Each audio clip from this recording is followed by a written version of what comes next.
देवी देवताओं की ज़्यादा पूजा करते हैं, उनकी अच्छी अच्छी मूर्तियां हैं, माता का वास आपने करवाया हुआ है, हवन करवाते हैं और उसके बाद भी अगर आप अंडे वंडे खाते हैं, घर में मीट मछली का ज़्यादा सेवन करते हैं,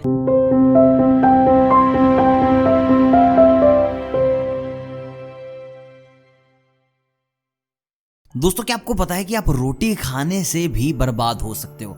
मैं नहीं बोल रहा कि आप रोटी खाओगे तो बर्बाद हो जाओगे, खाने के तरीके को लेकर मैं यहाँ पर बात कर रहा हूँ। देखिए, खाना खाने का भी एक वास्तु है और रोटियों का एक अलग से वास्तु है, जिसके चलते आप अपनी जिंदगी में खुशियां ला सकते हैं और ढेर सारे गम भी। तो चलिए बात करते हैं रोटी खाने के इस वास्तु से कैसे आप अपनी जिंदगी को बर्बाद कर लेंगे और कैसे आप इसे आबाद कर लेंगे। दोस्तों सबसे पहला और सबसे कड़ा नियम, कभी भी खाना खाते वक्त आप एक साथ 3 रोटियां अपनी थाली में कभी भी ना रखें। देखिए, हो सके तो 2 रोटियां डाल लें, 1 डाल लें, 4 डाल लें, 5 डाल लें, लेकिन जो 3 रोटियां हैं कभी भी अपनी थाली में एक साथ ना रखें। देखिए, जो 3 की संख्या है इसको बड़ा ही अशुभ माना जाता है और खाना बहुत पवित्र चीज है, खाना बहुत ही शुभ क्रिया है जो हम करते हैं, सबसे अहम है, सबसे जरूरी है। तो खाना खाते वक्त आप याद रखें, आपको कोई भी सर्व कर रहा हो, मम्मी पापा बहन, आपकी वाइफ, आप किसी भी होटल में हैं, तो आप इस चीज पर जरूर गौर रखिएगा कि आपकी प्लेट में कोई 3 रोटियां एक साथ ना रख दे। अगर आप किसी कार्य को करने जा रहे हैं और खाना खा रहे हैं,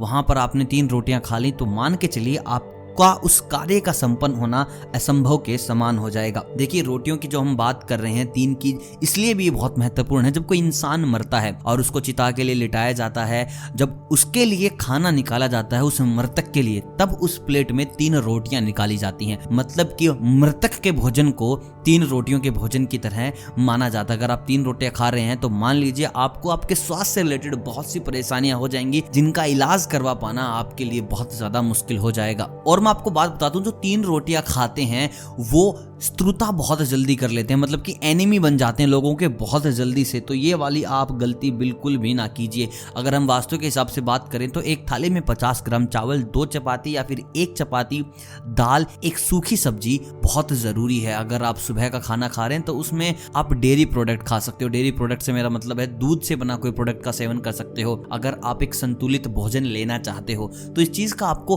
अहम ख्याल रखना पड़ेगा कि आप खाना खा रहे हैं तो किस प्रकार खाना खा रहे हो, इस खाने का प्रभाव आपकी जिंदगी पर क्या पड़ने वाला है।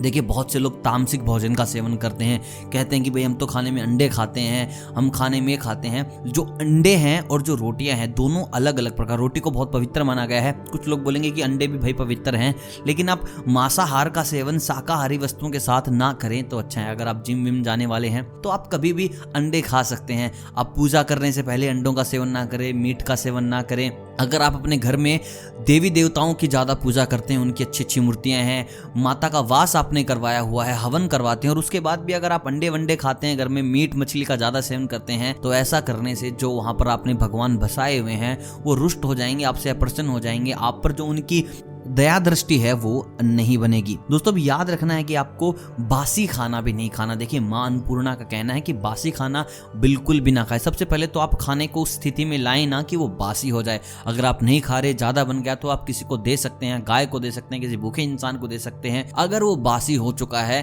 तो आपको बिल्कुल भी नहीं खाना है। वास्तु के हिसाब से ये चीज बेहद गलत रहेगी। अगर हम बात करें साइंस की तो डॉक्टर्स का भी कहना है कि बासी खाना बिल्कुल भी नहीं खाना चाहिए। सबसे बड़ी चीज, अगर आप रोटी तोड़ते वक्त रेसे निकल जाएं, उसमें से इतनी बासी रोटी हो जाए तो आपको पेट की बहुत सारी बीमारियां हो जाएंगी। साइंस कहता है और वास्तु कहता है कि आपको अनेकों बीमारियां लग सकती हैं बासी खाना खाने से। मां अन्नपूर्णा आपसे रुष्ट हो सकती है, नाराज हो सकती है सिर्फ बासी खाना खाने के चक्कर में। दोस्तों याद रखिए, मान लीजिए आप खाना खा रहे हैं और कोई आपके खाने की प्लेट के ऊपर से चला गया हो, किसी भी प्रकार से कोई बच्चा भाग के निकल गया हो, गलती से आपको सर्व करने वाला अगर आप नीचे बैठ के खा रहे हो तो आपकी चपाती की प्लेट पे या खाने की प्लेट पे कोई उसको ऊपर से क्रॉस करके गया है तो वो भिक्षा के समान होता है, उसका सेवन नहीं करना चाहिए। हमारे हिंदू ग्रंथों में कहा गया है कि ये मृतक का भोजन है, इसको आपको बिल्कुल भी सेवन नहीं करना है। आपको कितनी भी भूख लगी आप थाली को चेंज करवा लीजिए, आप खाना दोबारा से डाल लीजिए, लेकिन अगर आप उसी भोजन का सेवन कर रहे हैं तो ये आपके स्वास्थ्य के लिए बिल्कुल भी ठीक नहीं है। तो दोस्तों ये थे रोटियों के कुछ ऐसे नियम, चपाती के कुछ ऐसे नियम, खाना खाने के ऐसे नियम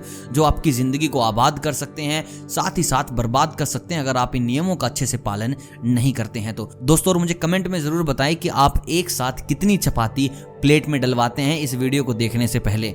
और वीडियो अगर अच्छी लगी हो तो वीडियो को लाइक कीजिएगा, चैनल को कीजिएगा सब्सक्राइब। मैं मिलता हूं आपसे बहुत जल्द कुछ नए वास्तु के नियमों के साथ। तब तक आप सभी को अलविदा।